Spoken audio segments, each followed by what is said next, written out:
Abay, magsisilbi nga pong flag bearers ng Team Pilipinas ang ating pong pambato na tennis sensation na si Alex Iyala at ang volleyball superstar na si Brian Bagunas. Para nga yan sa parada po ng mga atleta sa opening ceremony ng Southeast Asian Games sa Thailand.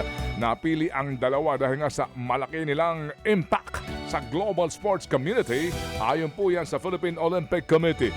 Dalawa lang sila sa halos 1,700 na mga atletang ipadadala po ng bansa sa palaro na lalabang nga sa 50 mga sports. Magbubukas po ang SEA Games on December 9 at tatagal hanggang December 20. Good luck, Team Pilipinas! Target naman po ng Philippine Women's Softball Team na makuha ang ginto sa pagbabalik ng sports sa SEA Games. Kampiyon po ang RP Blue Girls noong 2019 nang i-host ng Pilipinas ang SEA Games pero hindi nila nadepensahan ng corona dahil tinanggal po ito noong 2022 at 2023 na mga edisyon ng palaro. Dominante ang Pilipinas pagdating po sa softball sa likod po ng 11 ginto sa SEA Games mula noong 1979. Puspusan pa rin ang paghahanda ng koponan para rito. At sa ilang pang sports news, inanunsyo po naman ng Cherry Tigo EV Crossovers ang pag-exit nila sa eksena ng professional volleyball. 5 taon din pong lumaban sa Premier Volleyball League ang Cherry Tigo at 11 taon din po naman sa kabuuan kasama po ang kampanya bilang Photon Tornado sa noong po'y Philippine Superliga. Nagpasalamat po naman sa lahat ng sumuporta po ang koponan mula sa fans, mga ligang nilaruan, sponsor, staff at lalo na sa mga players.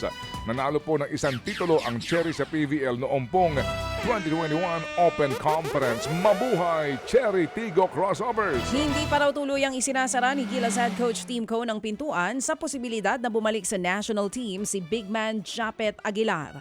On-call pa rin daw si Aguilar kung kinakailangan. Noong isang araw pinarangalan si Aguilar matapos i-anunsyo ang pagretiro sa national team. 16 na taong naglaro para sa Gilas si Aguilar mula pa noong unang Smart Gilas program. Sa ngayon, nakatuon na ang pansin ni Aguilar sa kampanya ng Barangay Ginebra San Miguel sa PBA. Samantala pa rin inaalam po naman ni Gilas head coach Tim Cone kung gaano kalala ang ankle injury ng guardian si Scotty. Si Scotty dito, yung ating dito napakasipag na Si Baby Scotty. Nananaba itong batang ito. Oh, di ba? Oo nga. Ganun Iba talaga tayo mag-alaga talaga pag dito. wala si Bea, ha? Correct. Mismo na ba? Opo, si Scotty Thompson. Ito'y nangyari po sa fourth quarter po ng panalo ng Gilas kontra Guam noong pong Lunes. Nag-aalala rin po si Cone dahil nga sa ito pong si Scotty ay yung player po ng Ginebra. May oras pa raw po para magpahinga si Thompson dahil nga December 10 ang sunod pong laro ng Ginebra kontra Blackwater Bossing sa PBA. Sa kasalukuyan po merong 3 wins at 4 losses na record ang Gin King sa kasalukuyan pong liga ng PBA. Mga kapatid, brothers and sisters, saan ka pa? Dito na tayo sa totoo.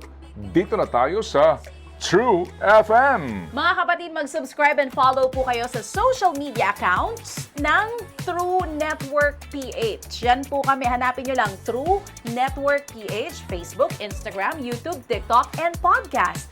Mapa Apple or Spotify man yan, mahahanap nyo kami. Lahat ng mga napapanood at napapakinggan nyo po sa programa, nasa social media accounts namin yan. So paano mga kapatid? See you sa social media!